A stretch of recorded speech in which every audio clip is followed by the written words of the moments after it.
So we take that piece of plastic tube, yeah, exact place.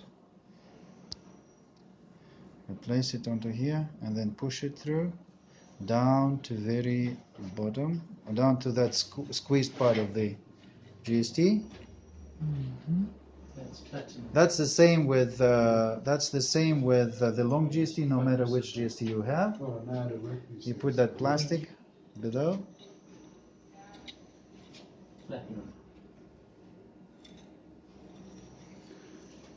Usually we use a long glass rod to put it. It's easier. That's it. It's on the place. That's it. Instead of setting up the high pieces and everything for the eyes, I'll just use it as a monopoly. So it's fixed, and now we can put the glass rod in here. Here's the big screen. And now we put the glass rod inside. Here you are. And then we put the stopper here, plastic stopper. That's all. Now it's ready.